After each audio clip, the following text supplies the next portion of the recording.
recording of this sent out to everyone. Also, we'll share our slides after the presentation, so no need to take copious notes. And also, I'm going to put into the chat. This is just an FAQ sheet. These are just some frequently asked questions that we've gotten in years past. So maybe if you want to read slides as well, so you can read through that. And then one other kind of just housekeeping thing, as we're presenting, we won't be able to see the questions coming in. So when I start to share my screen in a second, I will be focusing on the screen. I won't see the chat, but then when I switch off, I'll check into the chat. The other supervisors, I'm sure, will be checking into the chat and questions, and we'll just kind of operate that way. We'll hope to answer as many questions as possible, and anything that we can't, we'll obviously follow up with everyone. In addition to when we send out the slides and the recording, we'll also send out links to our course information, and we'll include all of our emails there as well if you want to shoot us any questions that we weren't able to get to this evening. So I'm going to share my screen now with our presentation.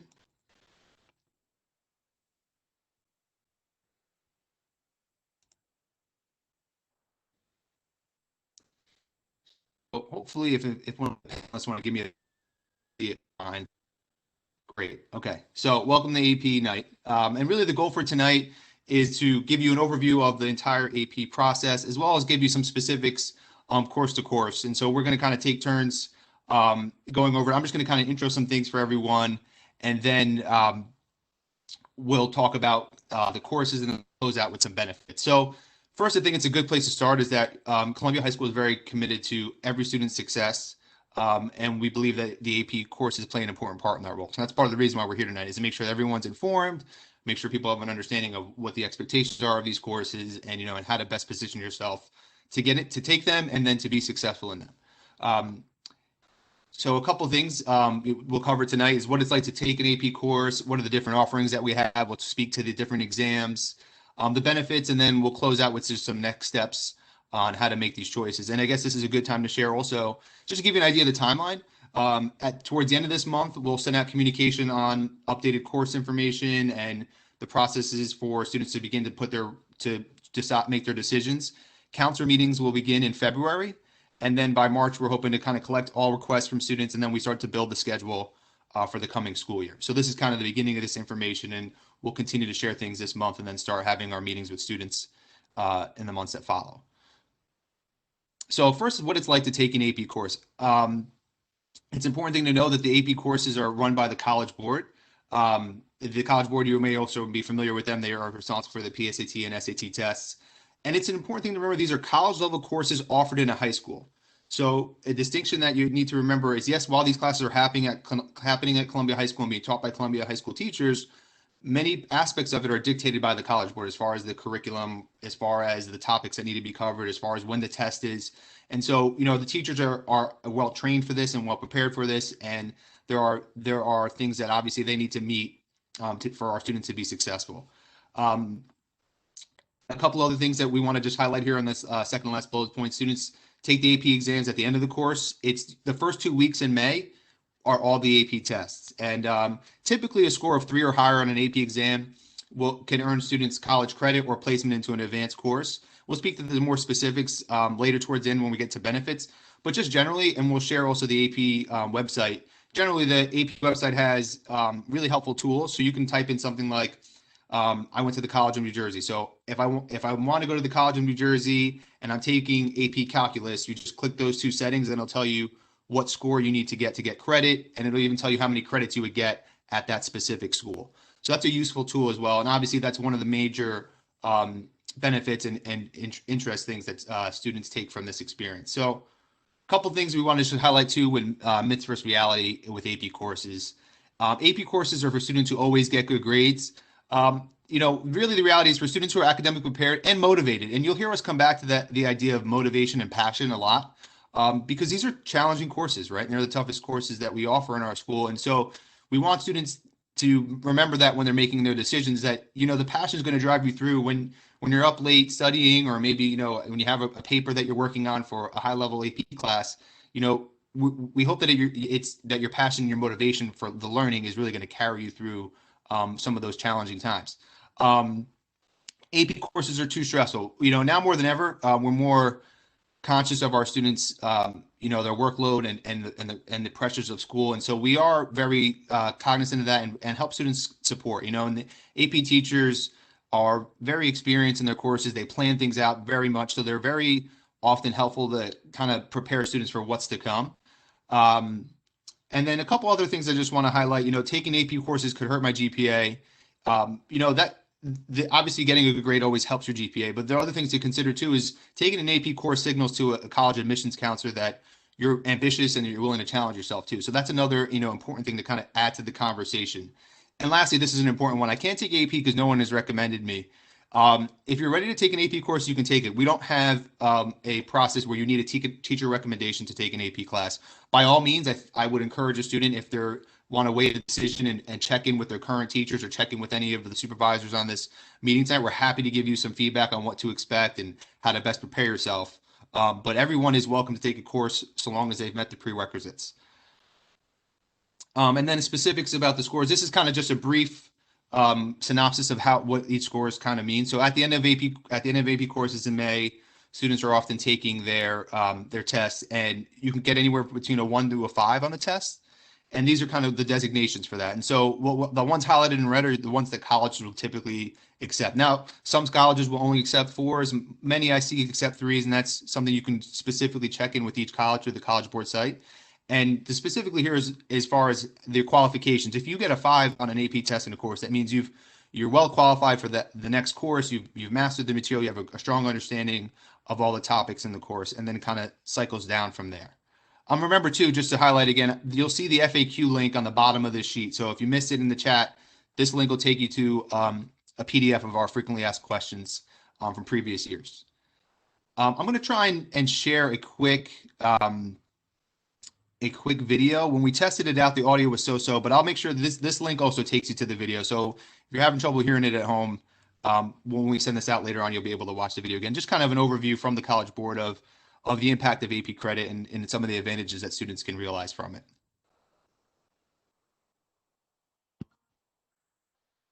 The greatest utility is allowing them to branch out.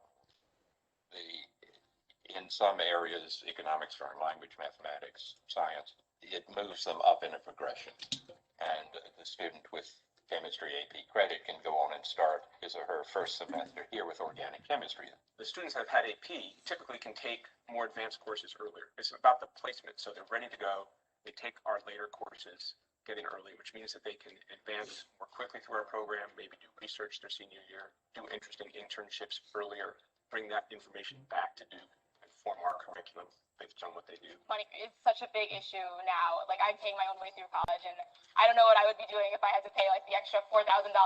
I took AP tests in all the AP courses that I took, and that's what's allowing me to double major and minor and study abroad and do everything that I really want to do academically. I think the misconception is that AP perhaps is just about acceleration and getting more credits, but it's deeper and richer than that. It is the exposure to rigorous, standardized curriculum that we know is taught in a particular way, and we know that the student that receives a 3, 4, or 5 will do much better in persistence and graduation. We see so much evidence of this at my particular institution that students are still working their 4 years.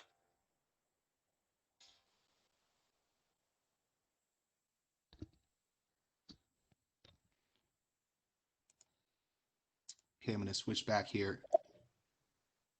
So some of the highlights of that video is just kind of talking about the advantages that students can have. And one of the things that that last speaker spoke to was the exposure to the curriculum, which is a great benefit. So, you know, obviously we want to do well in the course, we want to do well in the test, but also too, there's just a great opportunity to really get access to some higher level rigorous content that students typically won't see in a high school. So that's another added bonus. I'm going to stop sharing here and pass over to Dr. Jean Bean folks so she can give us an ELA rundown. Okay. And let's see. Oops. 1 second, I'm going to pass to you now. Okay.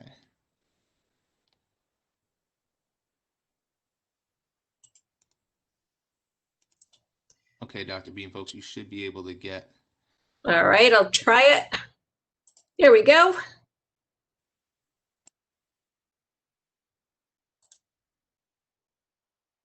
And let me know if you can see my screen. All right. Wonderful. Well, welcome everyone, and it's a pleasure to meet with you tonight and talk a little bit about the English department AP courses. We have two in the English department. The first is English language and composition, which juniors will take. And this is a course that really focuses on the development and the revision of evidence-based analytic and argumentative writing. And it looks at the rhetorical analysis that we see in nonfiction text. So very simply, that means you're going to do a lot of writing in AP Lang. And so it's one of those courses where even though you're a good writer, you're going to get even better at the writing process. And most importantly, being able to analyze and think rhetorically when you're doing that writing and reading work. So lots and lots and lots of great writing will happen. The English literature and composition course, which is a seniors level course, as well as analyzing and writing about fiction, poetry, drama, and various time periods. So there's a lot of overlap here of times and in history. This course has a lot of reading, and very often I will hear from students that they're surprised at the amount of reading that takes place. So in the English Lang course, students are surprised by the amount of writing. In the literature course, they're surprised about the amount of reading. Heavy, heavy, heavy reading, heavy, as well as writing. There are other ELA elective courses that are offered in the department, and you can see these on the screen right now. I do encourage students, if there is room in a course, you may be able to take an additional course, may be, and I stress that, it's not a guarantee.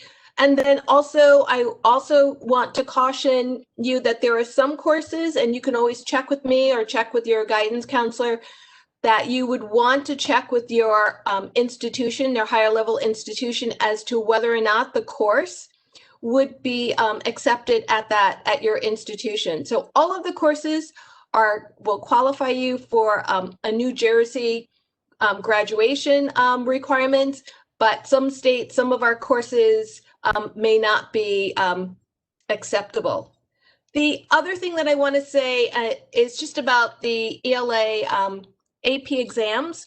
And just to give you a sense, the English Lang and Composition is 3 hours and 15 minutes long.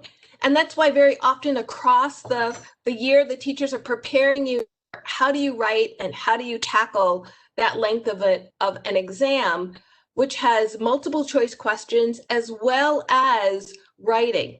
And so many of us are really great at writing, but writing under, with a time frame in mind, using these higher level skills is really important to prepare for. And then the English Lit and Comp course is 3 hours long, more multiple choice again, and then also writing in response to the reading. And it really, really looks at the literary analysis of poems and prose and etc. So 2 really great courses. I highly, highly recommend them to you. But I do also want to, caution and make certain that you realize, plan accordingly for time to read and plan accordingly for time to write. Okay, and I'm going to get ready to move over to, is Mr. Mano on? I will switch my screen.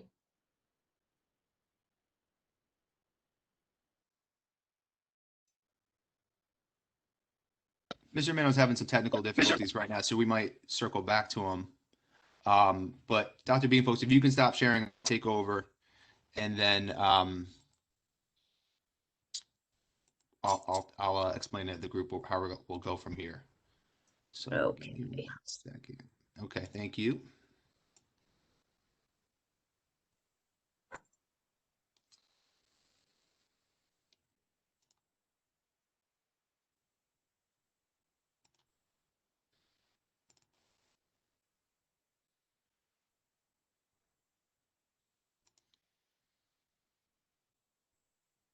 Can I just get a thumbs up? People can see the slides here. Good to go. Okay. All right. Mr. Manilor is our fine arts supervisor. He's having a bit of trouble getting into the meeting. So if he's able to get in later, we'll come back to these slides. If not, then what we'll do is we'll have him just record a little kind of synopsis to send it to everybody. So I won't steal his thunder here, but I'm going to just kind of fly through that. You'll see just some of the listings are history AP, music theory AP, studio art AP.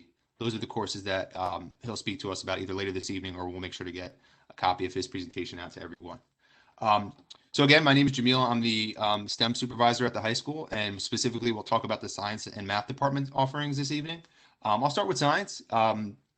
Just kind of an overview of all four of our AP courses here in the first four columns. So what you're seeing is our chemistry course. So before we even get that further, every student at Columbia High School starts with biology as a freshman, physics as a sophomore, and then your junior year is when you take chemistry at all levels. Some students opt to take it at the AP level, and I'll speak specifics there. But junior year is the first year that you can take an AP science, and the option is AP chemistry. And then every student, after they've completed 3 years of science, has met their graduation requirement. And then senior years, where you have the option, if you have a passion in science, you want to go for a fourth year course. We have some more offerings. We have AP Physics, AP Biology, and AP Environmental Science.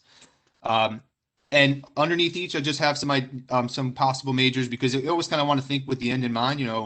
Why would you maybe want to take AP Biology? Well, if you have interest in some of these majors, that's a great course to kind of get you some exposure to the curriculum that you'll see at the college level. And then on the last slide here, I just want to share that we do have alternate offerings for seniors. Let's say you have a passion for a course, but you're not sure if you're ready to take an AP course yet. It doesn't mean that you can't keep taking science. So listed here are our science offerings. The blue ones are half-year courses. So sometimes students maybe have some interest in both, and maybe you'll take forensic science and anatomy your senior year and kind of tag them together in the fall and spring. A couple of things to note about the AP courses. All AP courses meet 7 periods a week. So to give you an idea of what that looks like in a normal schedule, you would have a Monday through Friday, let's say AP Biology, but then twice a week you'd meet for a second class period that day for your lab time.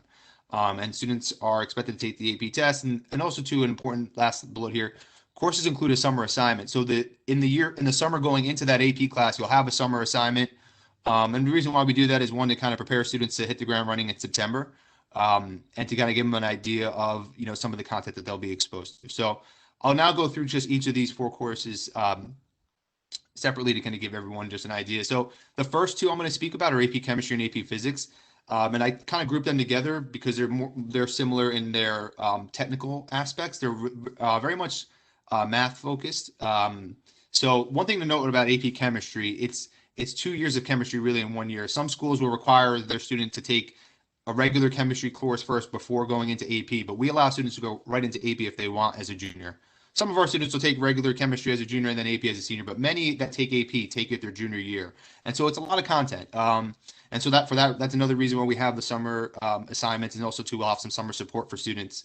And it's mostly focusing on reasoning and data analysis. And one thing I want to point out is there is a prerequisite of Algebra 2. We want students to have at least completed Algebra 2 before they take the course. And the reason being is it is, as I said, a math-focused course, and there's a lot of algebra skills that we need. And we found that our students that were most successful were the ones that had at least completed Algebra 2 before entering the course.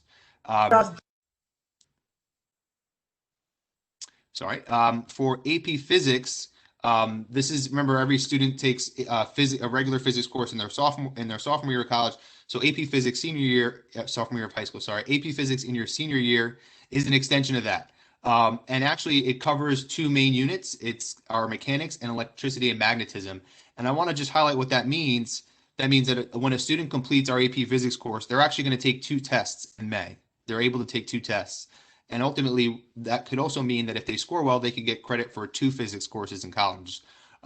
This course has a calculus co-requisite because it's a calculus-based physics class.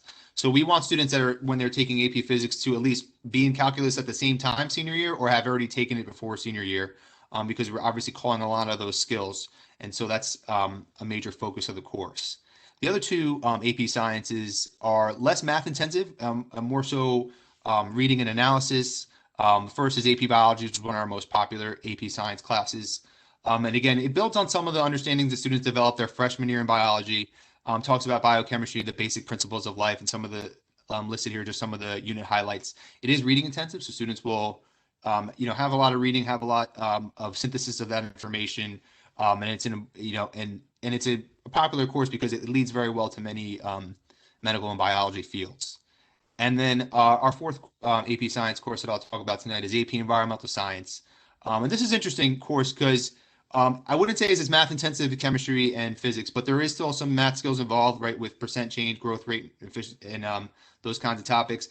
And it kind of blends through a lot of things. It's definitely mostly biology focused, but it has some really interesting things. And, I guess a good example is at times when I visit the course, the students are debating about the political, economic, and social impact of different environmental initiatives, right? And so like recycling initiatives and what that means in many different ways. And it's a fun class for students who have a passion about the environment and want to kind of build on their freshman year understanding of ecosystems and how we play a part in that. A couple things about the science exams themselves. This slide just kind of goes over the layout. Remember, we said that all these tests happen in May. So just kind of give you an idea of the time commitment. One thing I'll highlight again, physics is 2 exams. So each exam is an hour and 30 minutes. And then each of the exam has 35 multiple choice and 3 response questions. And just some of the things that are kind of gone over on the test. All this information is available on the College Board site. So we'll share that with everyone when we send our follow-up emails. To give you an idea of content, testing, test dates, all of that is on the site.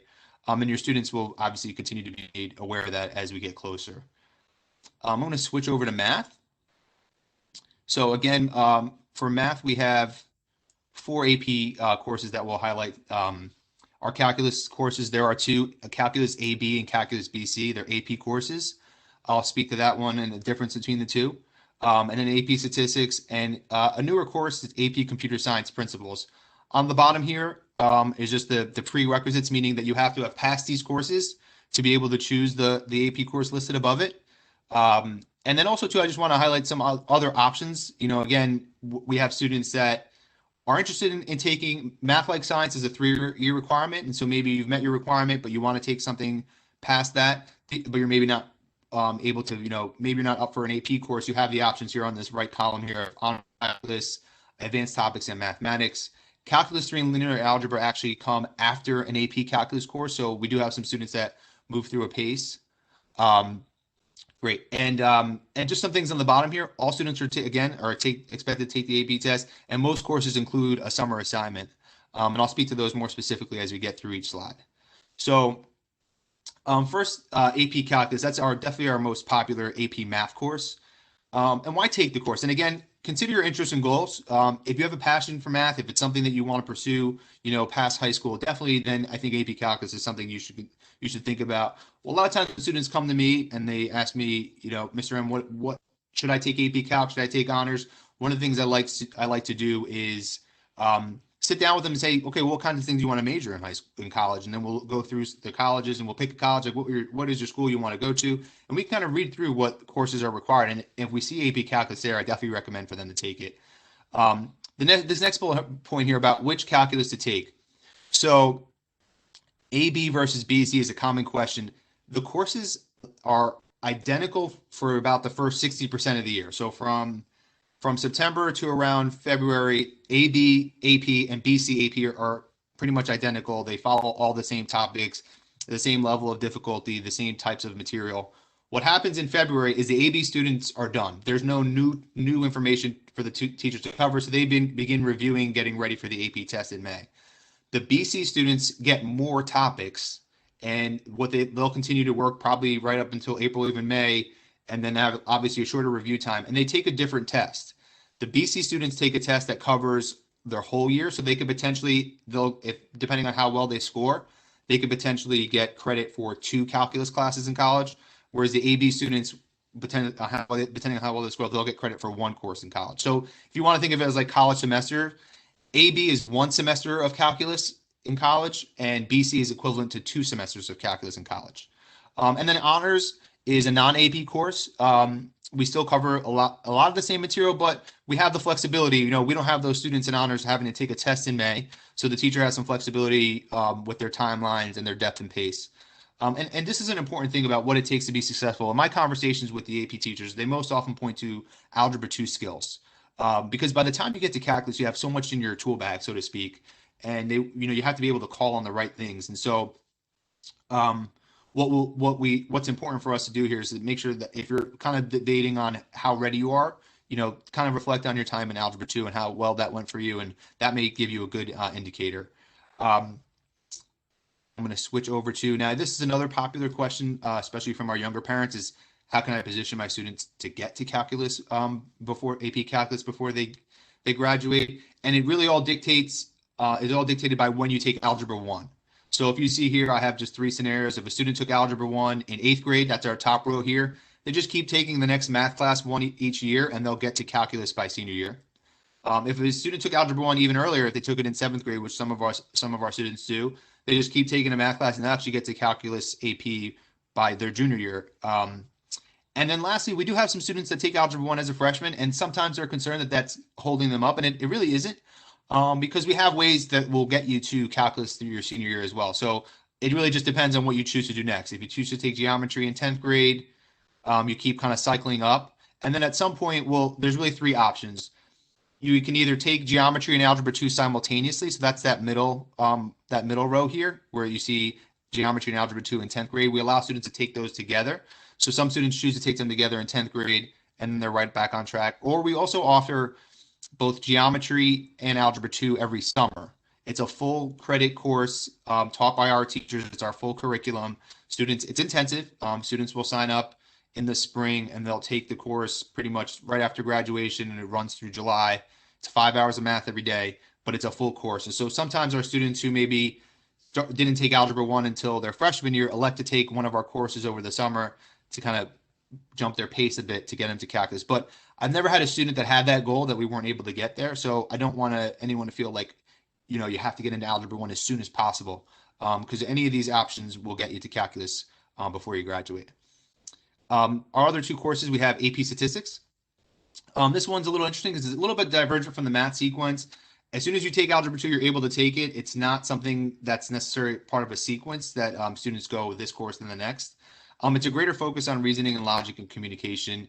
Definitely more reading and critical reading and writing. So like analyzing an experiment, discussing whether the experiment, the data is valid. Those are the kinds of conversations that you'll have in a statistics class.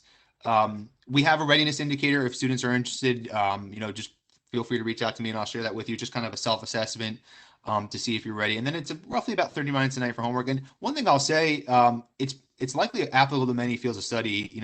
Statistics, I would argue, you can fits all our math APs probably fits in more focuses of study than the other. So, it's something that may interest you. If you're maybe not sure what you want to do after high school, an AP statistics course could help in many avenues.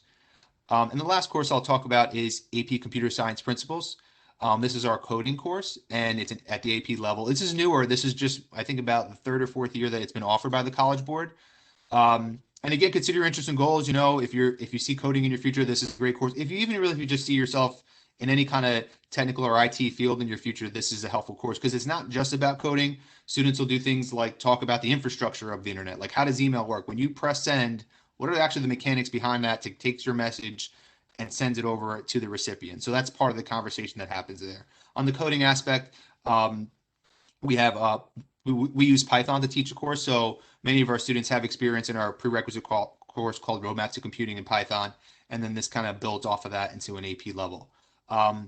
And one thing that I'll add here, this is different from every other AP math and science course. Students have to submit a digital portfolio for this class, which means in addition to taking the test in May, you also have to submit a portfolio of your work. I'll speak a little bit more to it on the next slide, but that's kind of a different aspect, I think, than any of the AP tests in math and science. It's not just a test in May. You also have an assignment that's due in May that's submitted still to the College Board, and they score you on that. So it's important to be aware of that. And our students are working on it throughout the spring. The teachers is building some class time in for them to work through it as well. And again, I'll just kind of touch again on the last slide here on just the layout of the exams. A, B, and BC. Now for BC, you're just taking one test, but you get 2 scores. So potentially in BC, you can get a score, you can get a 5 in your AB score, and let's say a 4 in your BC score. That would mean you would get credit for 2 courses just by doing well on this one test. And there's some other things to note. They have calculator, non-calculator sections. Back to AP Computer Science Principles for a second. That task that the students submit counts for 30% of their exam score, and then the actual multiple choice test itself is the other 70%. So just to give you an idea of the task, you have to create a program and then share a video of it running. You have to kind of reflect on the program and then share the code. So that's part of the submission process. That's due, I think this year it's due after the test. So you take the test maybe like May 10th, and then May 20th, you're actually this is due to, and the composite score results in your 1 through 5 score on your AP test. So just some general things to consider, really for both AP science and math courses, just a rigor and pace. These are College Board approved courses, and so the teachers are expected and really required to teach at the pace and rigor that the College Board has dictated. A little different than, let's say pre-calculus, or I know when I taught Algebra 2, if I saw my students were struggling, I had a little bit more flexibility in my timelines. I could say, okay, we're going to spend a few more days on this, or this topic isn't hitting, so maybe I won't put this question on the quiz. I'll make it a homework assignment. AP teachers don't have that same flexibility, right? And so it just kind of reminder they're following a curriculum set by the College Board. Another thing I think is important, just take a self-assessment of yourself, of what you're interested in, because obviously these courses require more time than normal outside of the classroom. And so think about your other commitments, your learning style, and your passion. Are you the kind of person that if you're struggling, are you the type to spend a little extra time studying, or see your teacher for help? And one thing I think is important here, this third bullet point here, grade tolerance. It's important to remember that sometimes students not initially find success in an AP course, and that's okay. It doesn't, at the end of the day, we're looking at the final year grade and ultimately, how you move through the course and finish successfully. So just be mindful. Maybe your first quiz isn't your best, and that's just something to you want to kind of reflect on yourself. Like, how do you kind of respond to the challenges and adversities that you may face in these AP classes? So these are some things to kind of consider as you're making your decisions and thinking about your courses for next year. I'm gonna stop sharing here to pass off to Mr. Preston, and then I did see a note that Mr. Mano joined us. So what we'll do is we'll have Mr. Preston go, then we'll switch back to Mr. Mano, and then we'll go to world languages. Okay. And I see some questions came into the chat, so once I stop sharing, I'll respond to them. Thank you. So.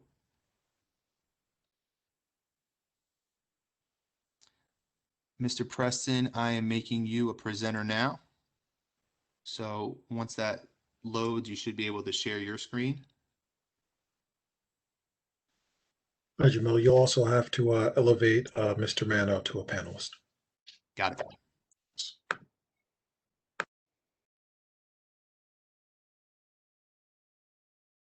it. Verbal, can you see my slides?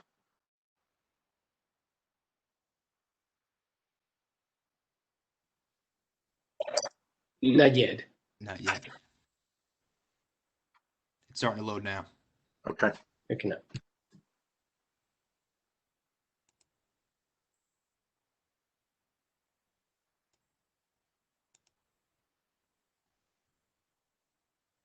We can see your screen, Mr. Preston. You can? Yep. Okay, great. All right, so welcome everybody. And just going through the social studies slides here that we have. There are several AP courses that we have, and they really actually, the AP courses do not begin until grades 10 and 11. However, I'm going to backtrack a little bit to grade 9, which is the first opportunity students will have to sit for an AP exam. And so I'll get to that in a second, talk about that a little bit more. But in grade 9, students can sit for the World History AP exam. And then in grades 10 and 11, this is one AP US History course.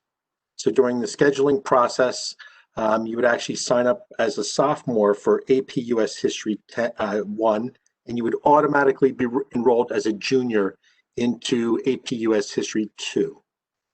And then also in grades 11 and 12, there are 4 opportunities for AP courses that you can take. And so if you're really interested in history and social studies, you can obviously see as a junior, you may have the opportunity to sit for 2 AP courses.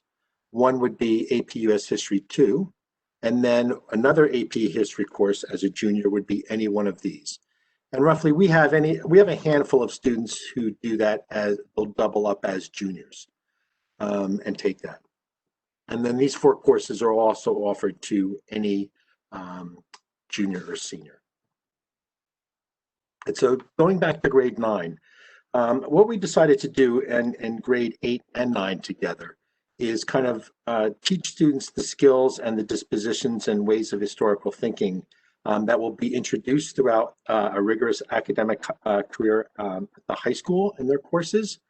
And so, as you notice, the goals of world history, and this stands for 8th grade as well. You'll notice the operative language here is that we want to introduce and develop the practices and reasoning skills in students. We want to develop their level of confidence, and we want to encourage them to take risks. And this is really not a big push for AP. In fact, you can notice that the course is titled Honors World History. We don't emphasize the exam. We don't require students in Honors World History to take the exam. But for those students who have an interest in kind of getting a taste of what an AP exam is like, that option is available for students and something that they should really discuss with their parents at home. And so the nice thing about this is because the course is labeled Honors World History, we kind of treat taking the AP exam at this time as like, the PSAT in sorts. Like it's a preparation for the SAT. And also you don't have to release your scores to College Board. You can kind of keep them close if you don't necessarily do well on the exam. And then if you do happen to score a 4 or 5, and we have, roughly about, I would say 15 to 20 freshmen who score a 4 or 5. And our pass rate is actually commensurate with the national average of about a 2.8, 2.9. So we do very well for those students, but again, in not emphasizing it, that's something that if they do well on the exam, you can weave into a college essay in terms of, think about a moment when you were challenged or you rose to something. And so we kind of use that as a scaffolding for this course for later on when they are taking more rigorous courses. And for all of the history courses, these are some of the disciplinary practices and the historical reasoning skills that we emphasize.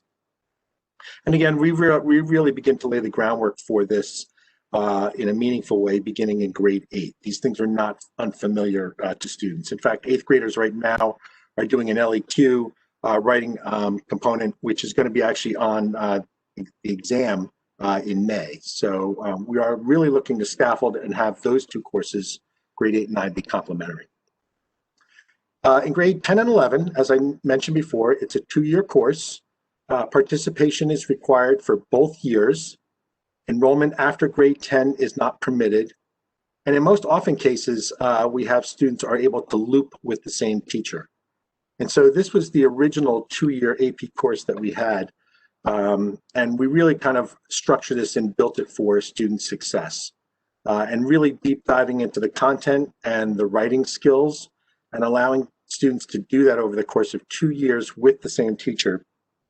We figure it really positions students for success in the best possible way. In grades 11 and 12, we have 4 course offerings, and these are actually linked, but if you email me, you can get other links for the courses as well. European history really covers that time period from 1450 to the present. I won't go into details about that per se. 2 very popular courses, especially now in the last few years, U.S. history, government and politics, and then we take a comparative approach to government and politics by looking at the government and institutions and political culture of 6 nations around the world.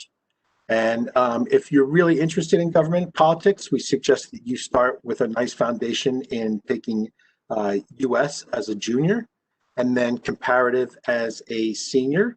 And that's a good way to kind of just apply kind of the foundational pieces that you learn about government institutions, how the political process works, and then applying that to the 6 other countries. Psychology is a very popular AP course that we have. We're currently running 7 sections of that.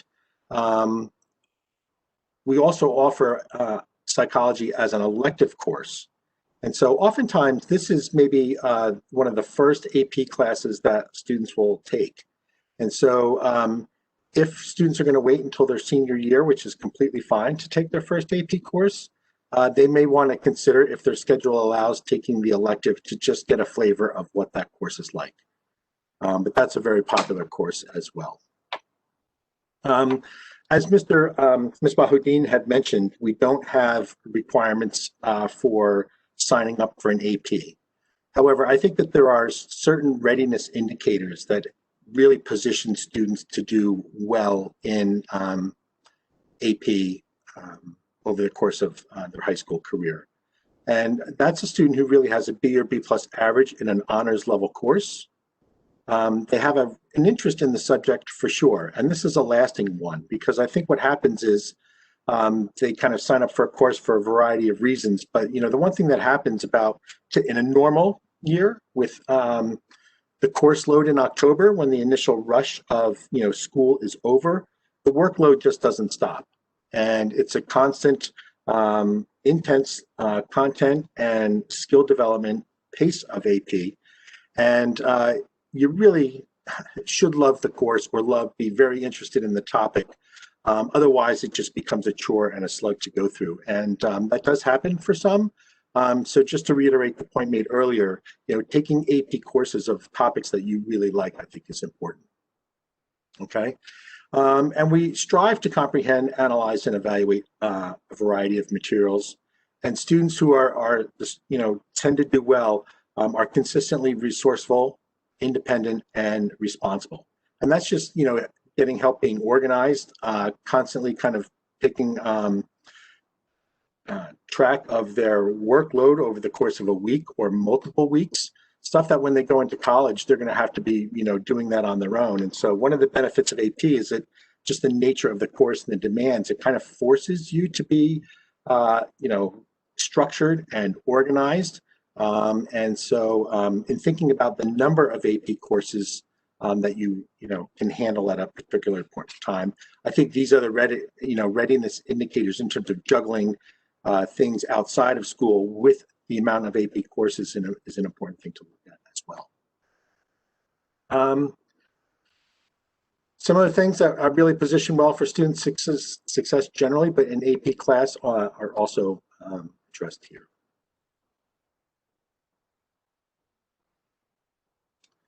Some of these were mentioned before. I think the issue that's really important, in addition to your academic goals and what topics you're interested in, is really being honest with oneself about the amount of time that they have given all of their responsibilities, be they at home, be they with job responsibilities, extracurriculars, sports. There is only so much time in the day. And then also time for, you know, self-care, especially important. And that's something that's often overlooked when students look to take 3, 4, or, you know, if it's their first foray into this, 2 APs. You really have to be honest with yourself. You know, can you commit to a regular homework load that's not inconsequential, that sometimes relies on you really working with other students? And so those things just build. And when the things don't subside necessarily, and actually kind of accelerate, at least for the next several weeks or the last several weeks prior to the exam in May, just an important consideration to make. I think we'll address several of these sites later on, but they're provided for you. A student homepage to log in, parents page, and the big future page is really helpful in thinking if this, you know, if you're saying, you know, I have my oldest child and we're sitting here and watching this presentation, I'm not sure what the AP world looks like. We'll be sure to kind of address some options and opportunities for you to investigate that as well. And we've included links as well for helpful sites about applying to college, financial aid, a financial aid checklist, finding your college fit, sample parent actions by grade level, what you should be doing by the course of the season. And I'll just kind of take a look there real quick for you to give you a sense of what we're talking about.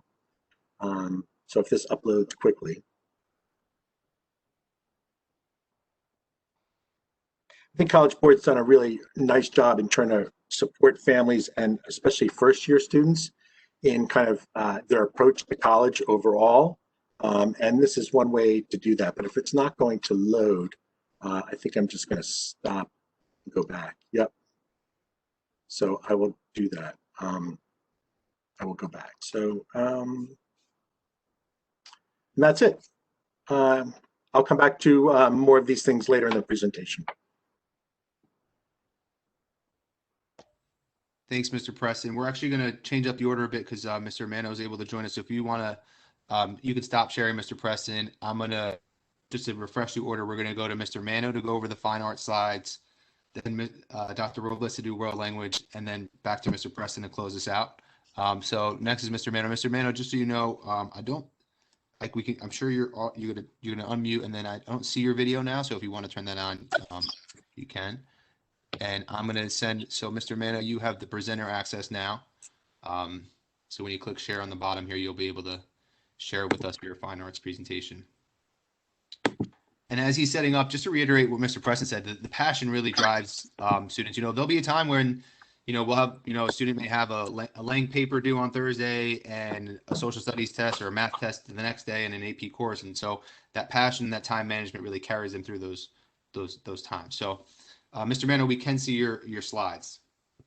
That's great. Thank you so much, Jamil. I'm trying to see if I can get into presentation mode here. And here it is. Okay, is that good? Can everyone see that? Great, thank you. So welcome to the fine arts portion of the presentation. And we do have 3 AP courses at Columbia High School in the department. First, I'd like to start with AP Art History. This is a slide showing the course description, so you have an overall quick view of that, which is also available on the website. I'd like to say that the AP Art History course does teach students the nature of art, including its uses, its meanings, and production, and then the societal responses to art throughout history.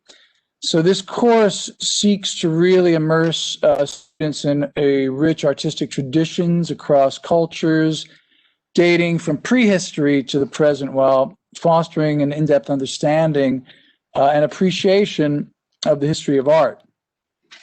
In the course, students can expect to learn visual, contextual, and comparative analysis applied to a variety of art forms, understanding individual works and connections between processes and products throughout history. The recommended prerequisite is to have taken a prior art course. The course does lend itself to students who have excelled in the humanities, such as literature or history, or in studio art classes, as the course does require a lot of memorization and essay writing. It also focuses on conceptual understanding and critical thinking and analysis skills, with a less emphasis placed on knowledge of specific artworks. So students are required to become familiar with a set of 250 plus works of art. So the AP history course is commonly broken into 10 units. And on this next slide, if it will change, we can see the different units and then the weights or the percentages allocated to each unit over the course of the year, which equates to the final grade. And all of this in this particular slide here is available as Mr. Preston was getting to the AP College Board website. The next course that we offer is the Music Theory AP course, where students learn to recognize, understand, and describe basic materials and processes of music that are heard and presented in musical score. So students can expect to practice and develop musical skills while building an understanding of music composition and theory. The students will also develop their music vocabulary through the course and through the class discussions and written analysis of a lot of the different listening sections that they have. This year at Columbia, we were able to introduce a new course called Introduction to Music Theory. And so it's highly recommended that students take that course as a prerequisite, because they will be able to need to be able to read and write musical notation. It's also strongly recommended that students have at least basic performance skills in voice or on an instrument before they take this. It's like learning a new language. If you've never had that language before, it can be very challenging to go into a high level course in that language.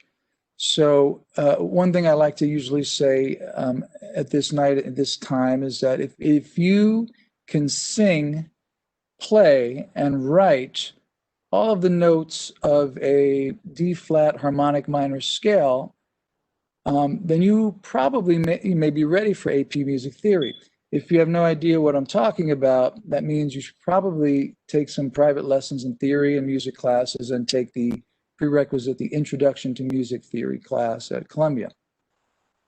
Students are also expected to possess 4 core skills at the end of AP Music Theory course. And these skills form a basis of many of the tasks that they will be asked to perform on the AP Music Theory exam.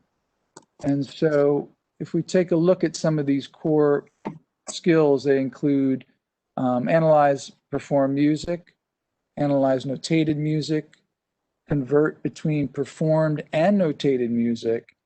And then the last one is complete based on cues, which is more of a compositional aspect to the test and to the learning in that course. So you'll get phrases or part writing phrases that are incomplete. And by those cues, the students would have to understand the language enough to complete writing that composition or that section of the phrase. And so there are also 4 big ideas that serve as the foundation of the AP Music Theory course. The College Board describes these 4 areas as pitch and rhythm and form and musical design. And so you can see here broken up, here are the different units that they have in the course and what they will go through. Okay. Again, this is available on the College Board website if you'd like to take more time and take a look at that in a little more depth. The AP Music Theory exam usually takes 2 hours and 40 minutes to complete, and it's comprised of 2 different sections, the question and answer, multiple choice, and then what we talked about, filling in the compositional parts and ear training, rhythmic dictation, melodic dictation, and things like that. And so let's look at the AP Studio Art course. Now, the AP Studio Art course is designed to engage students who are seriously interested in the practical experience of art. So the classes offer experience in critical analysis, along with the innovative art-making process and products. Students can expect to become familiar with functions of visual elements, develop independent thinking, to shape their own artistic endeavors and contribute originally and critically to the culture and their particular culture of this day through their art. In AP Studio Art, students submit work that highlights 3 particular categories. Let's see if this slide will change. And here they are. Quality, which is selected works. Concentration, which is a sustained investigation, and then the breadth, which is the range of approaches that they take in creating the work. So the work submitted in the quality portion of the portfolio should demonstrate mastery of design and concept, composition, and execution. Artwork submitted in the concentration portion of the portfolio should highlight the in-depth process of tackling a particular design concern, showing the process over time that the student took. And then finally, the work submitted in the breadth portion of the portfolio will illustrate a range of ideas and approaches to making art. Now, in past years, students have generally performed quite well in the AP Studio Art exam. Approximately 80% of all students who submitted studio art portfolios received a score of 3 or higher. And there were around 15% of students who received a top score of 5.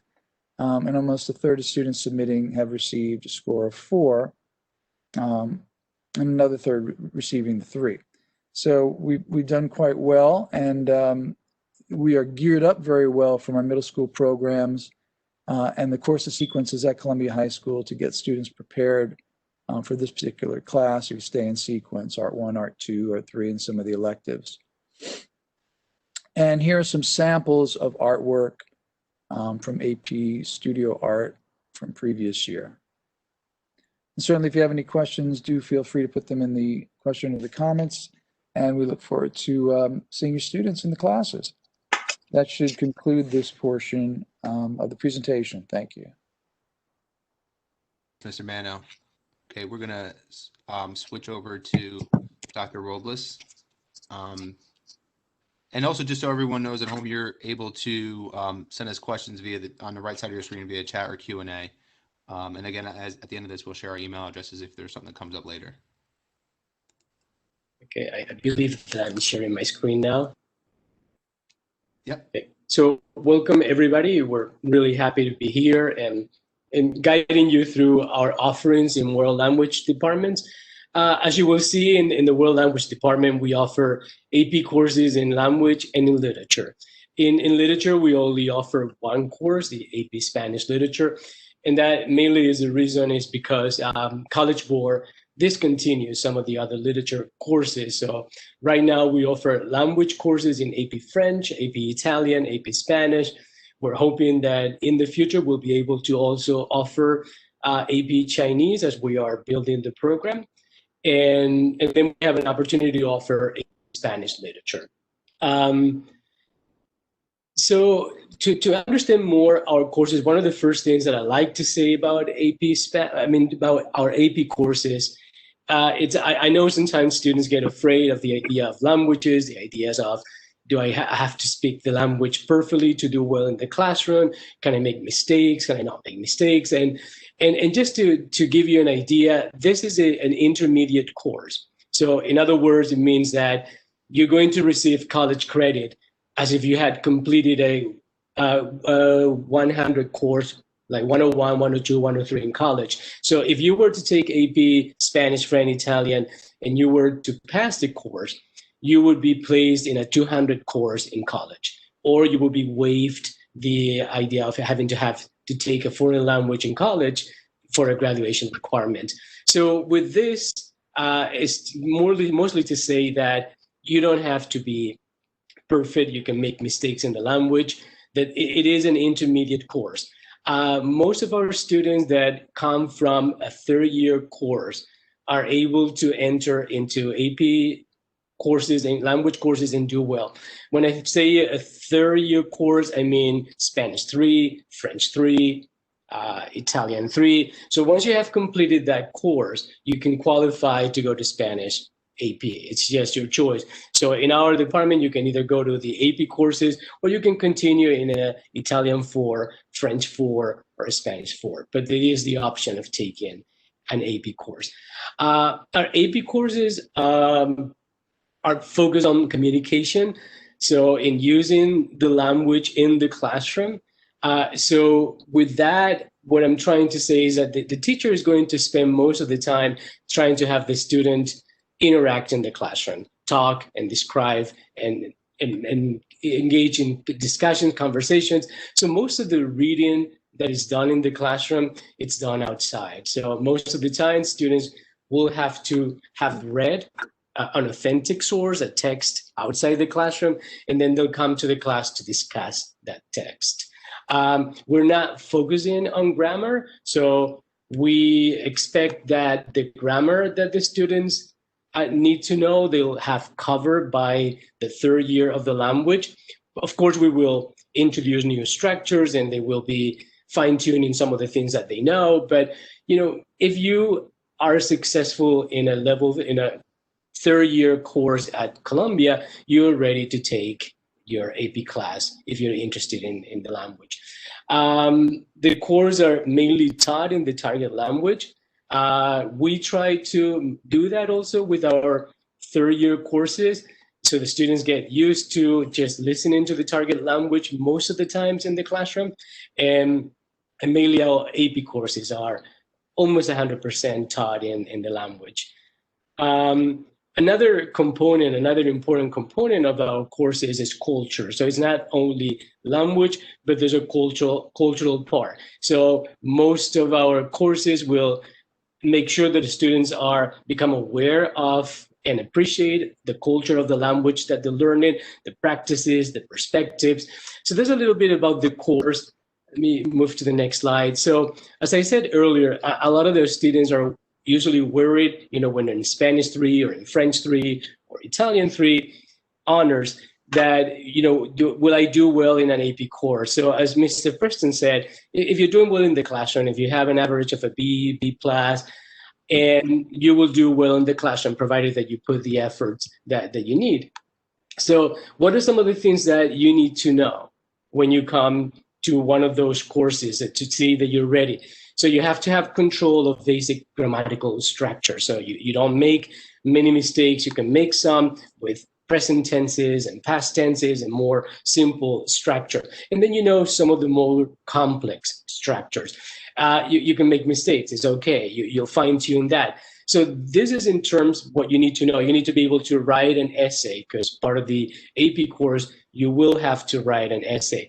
And students have to get used to reading authentic sources. When we say authentic sources, we mean text or audios that have not been written for students, but have written for a person that naturally speaks that language. So somebody that reads the New York Times. So we would be using articles from newspapers. We would use authentic sources. So will a student have to read an article from a newspaper and understand everything to know that they're doing well in the course? No. I mean, the idea is that student is able to look at an authentic source, read it, listen to it, and be able to maybe summarize it, get the gist of it, or get a lot of the ideas.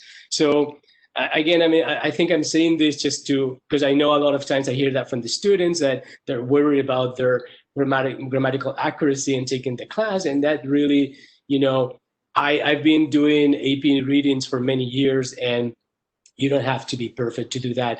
Our teachers know how to work with our students. They're very well prepared. Some of them are also AP readers, so they know how to really prepare well students to do well in the exam. So the AP course is based on themes. And what the teacher will do is that they will cover all these themes. And within these themes, there are different contexts. As you can see, global challenges, science and technology, contemporary life, these are very broad. And so there is a selection of themes and readings that the teacher will choose. So when we go to global challenges, not all teachers will decide to do the same readings, but there is a guideline from College Board that indicates what are the main contexts that a teacher needs to cover. So that's what we make sure that we do. We cover immigration, we cover whatever the topics that College Board has selected.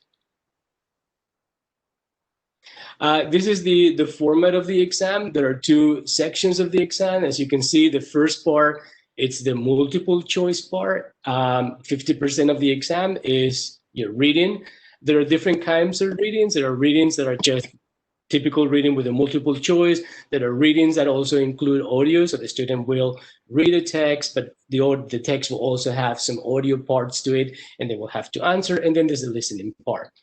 The second section is the free response. The free response is the part where the student will demonstrate their writing skills and their speaking skills. And there are two different tasks that they need to complete. One is the interpersonal writing. There's an email reply, and that is just that students will read an email and then respond to the email. But there are specific expectations that College Board has. So we make sure that when we work in our activities, students constantly do email replies. They read emails, they respond to emails, etc.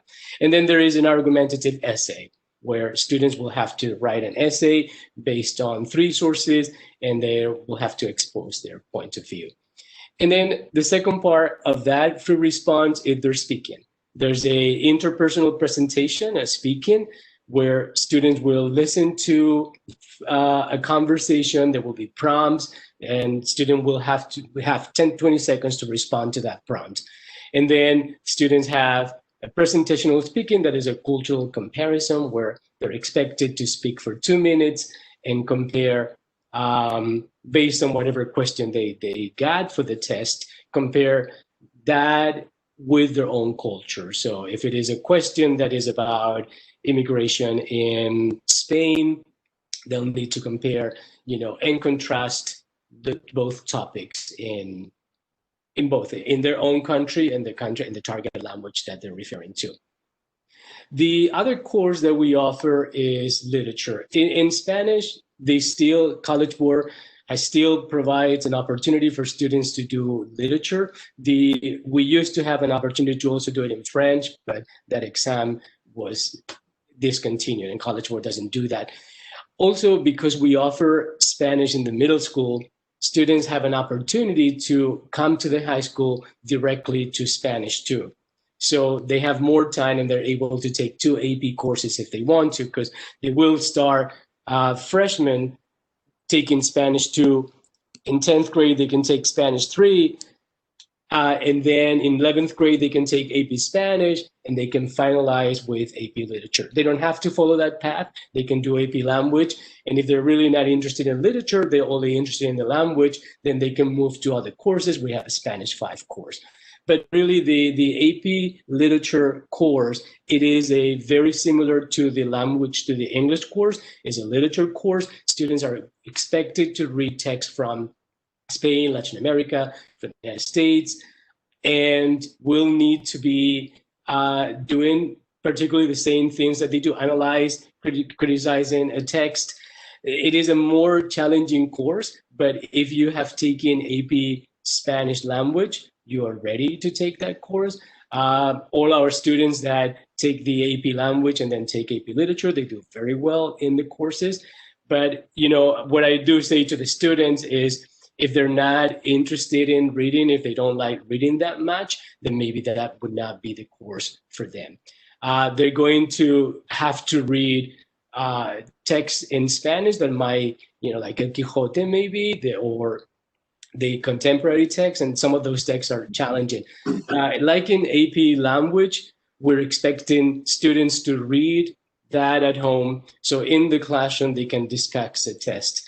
Other times, they will read the text with the teacher, because we understand that some of those texts can be really challenging. These are as the language course, our course is also divided in themes, and these are some of the themes that the students will study. Las sociedades en contacto, la teoría del ser, etc. So the course is structured around these themes. And finally, as I said, it is a very, in our courses, we emphasize speaking in the classroom and communicating in the classroom. And in this particular one, the conversations are more going to be literary in terms of interpreting text, looking at text, analyzing text. Finally, this course also has 2 sections. First one is a multiple choice, where they will read different sections of text. They will have to provide different responses, interpret text, analyze text, and then a part where they will need to write responses to particular prompts. But as most of our courses, the list of readings that we get are set by College Board. And I think that's it. I think we're now going to move to the AP benefits. Sure. Sharon? You want me to pass to Mr. Preston? Yes, please. Okay, last pass of the evening, we're going to make Mr. Preston the presenter to close out. We come off of mute at times to chime in here as Mr. Preston kind of takes us through the slides on the benefits and next steps.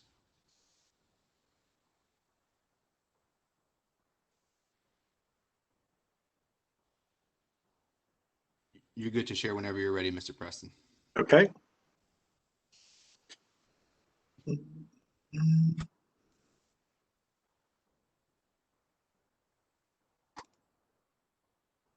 you see my screen? Actually, yes, but it's on a whiteboard. I think you might have clicked. Oh.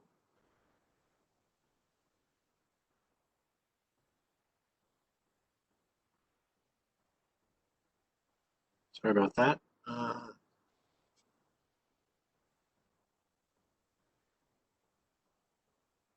Yep, now we can see your screen. Okay.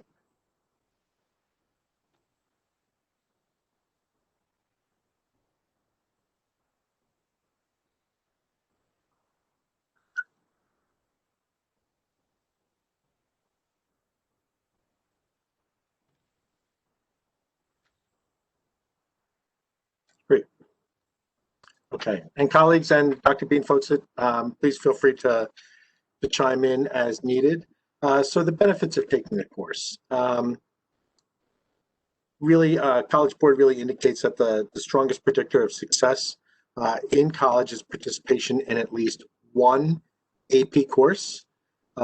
Taking AP courses really helps to identify to colleges your particular interests and how you excel in taking advanced classes at an earlier age. I think it's really important to note that colleges look for students to be successful in any of the number of AP courses that they take, be it one, two, or several. And so, in terms of just being cautious about overreaching, to have, C's or less on your transcripts for AP courses, and Dr. Ms. Balson, you may want to add a little bit to this as well, may not bode as well as doing well or better or strongly in a less number of AP courses. And you do have the opportunity to earn valuable college credit depending on the course and their requirements at the particular universities.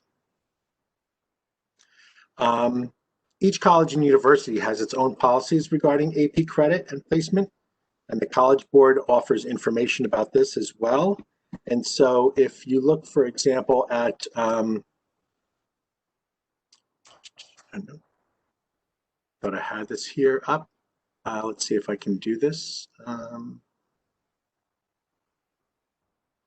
So, nope. Thought it was going to allow us to show this.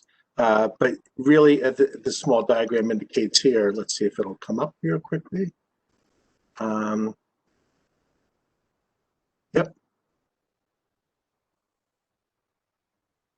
So you can indicate the course that you have, and so you pick a course such as AP Bio, and then really by doing a search of the university that you have, you will see that the minimum score that they are requiring for you to receive credit for that course.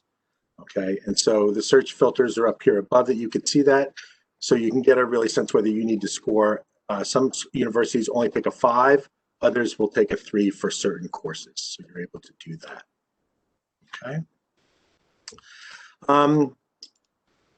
Typically across the board, we do very well. 80% of our students are passing AP courses. And that speaks to really the strengths of our teachers and the frequency and the number of years of which they've been teaching it. It's a very solid AP program at Columbia. And looking at our school summary in terms of the number of students that have taken it over the last 5 years, that has increased by 200 over the course of several years, and that's within a particular year. The exams has also increased, and so there's been a really nice push. I think multiple disciplines, we have multiple entry points for students when they feel that they are ready, be it freshman year, sophomore year, junior year and senior year in which to kind of take exams. Helping your child make the best choices. And so again, I think that's been mentioned a few times, but really, having students go up to their teachers and really talk to them and or their counselors about their interests and which courses do they enjoy most at school, and which subjects do they excel, and students who might have a notion of what they might want to study in college or their careers, and then tailoring the AP experience for them as well.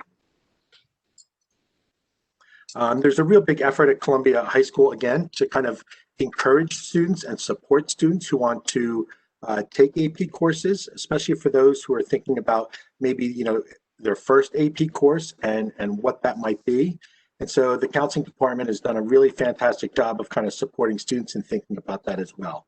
Supervisors are always available as well to talk to students to kind of, gauge them and walk them through some of the websites as well that we're going to show you a little bit later, just to help them walk through that on a personal basis. So we're more than willing to do that as well.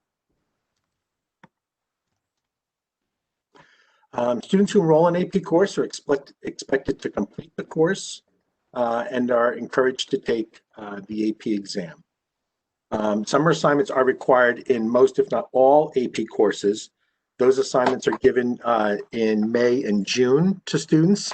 And often they're expected to come to the first, week of class, first day of class, and present their summer assignments. And in most cases, I'm sorry, please. I was going to say, Mr. Preston, I just wanted to really stress that for everyone who's here on the call tonight, because the summer assignments really are a way of preparing the students for the AP course in September. And the September, particularly course in English, starts out a little slow for a week or two, but it really gears up, relying on the work that the students did over the summer. So sometimes students feel like they're at a loss in September because they did not complete the summer assignment. So it's I can't stress that enough. And just to add, it's interesting, as you know, being in New Jersey or in the Northeast, because we start school in September, right? The exams are in May. And many, because of southern states that do begin the school year earlier in August.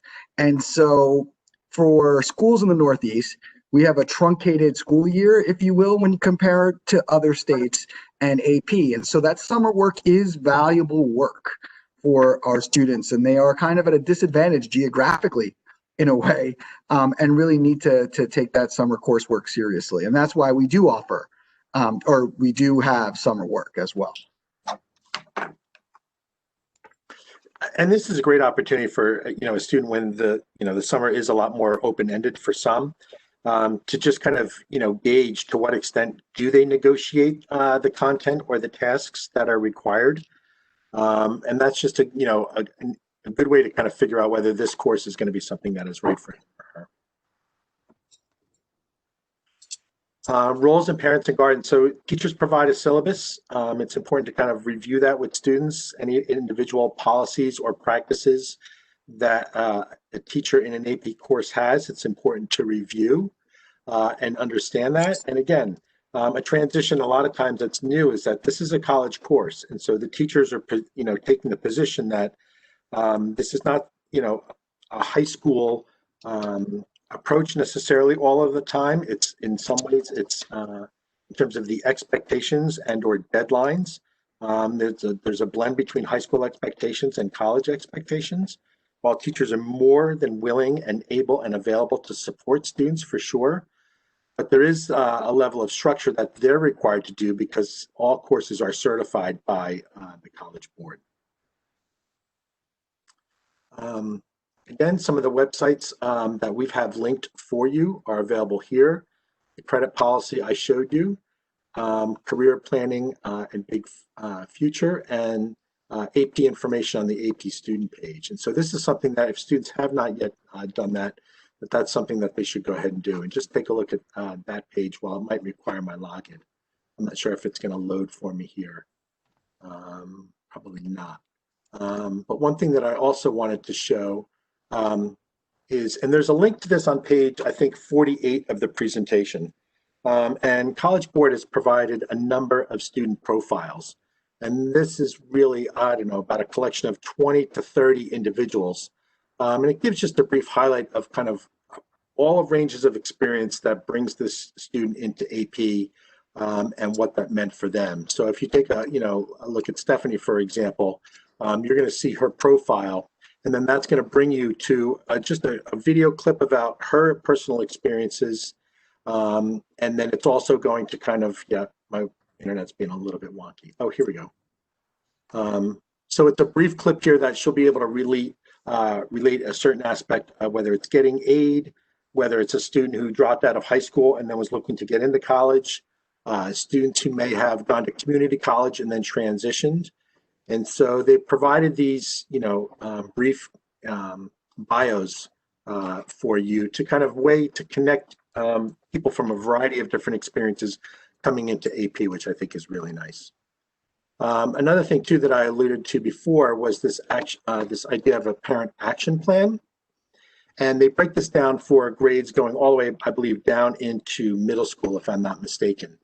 But a parent action plan by season. So the summer going into your 10th grade, here's a checklist for you to kind of consider over the course of the summer. And if one of that village visiting a college campus, if you hit the link to prepare for a college visit and what that entails, you get ample links here to kind of go about that. And so thinking about, the readiness of your individual child, where you are, but if this is your first foray into the college experience, this is just a good kind of benchmark to give you a reasonable tools to kind of think about college. Another thing College Board has done really well is providing things to think about in terms of financial aspects and finding the college that's right for you. And so just the hyperlinks that can take you into a lot of different places in terms of student loans, et cetera. This is just something that we wanted to bring to your attention as well. Colleagues, was there anything else that you wanted to mention whatsoever? Just to reiterate, those links that Mr. President had in that previous slide, we'll make sure to attach them to our follow-up posts and emails to help. And then I actually just saw one question that came into the chat about for summer work for AP classes, if a student has a question and needs clarification, who do they contact?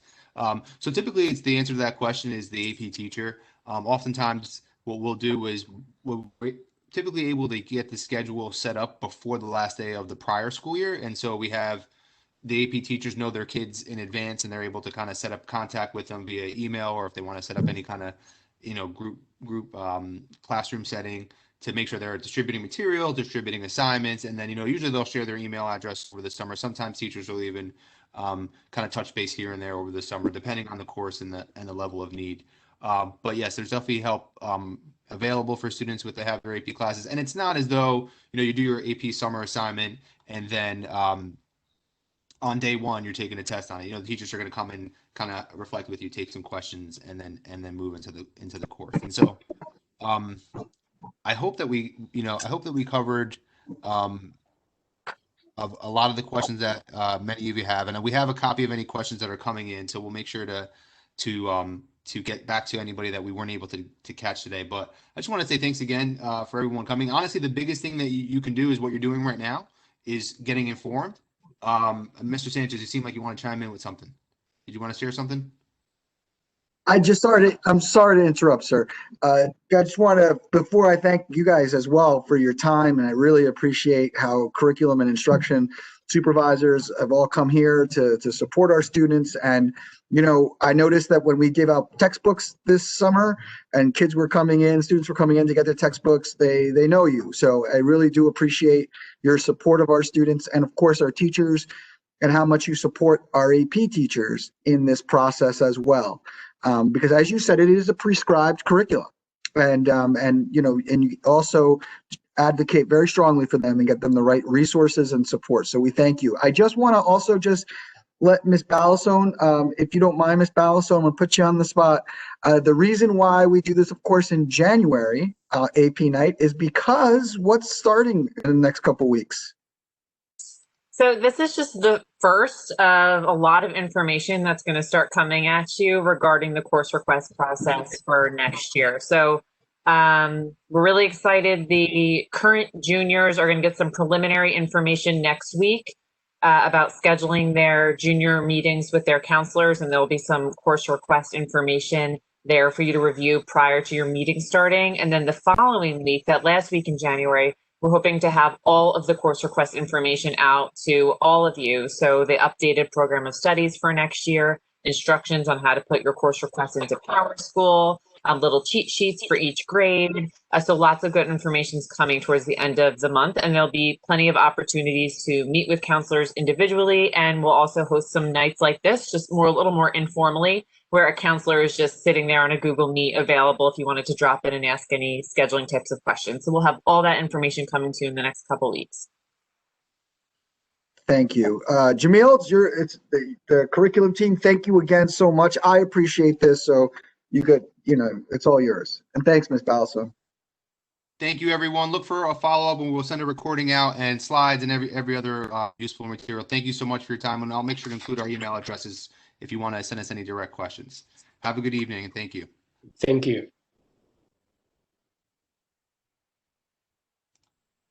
Thank you, everyone.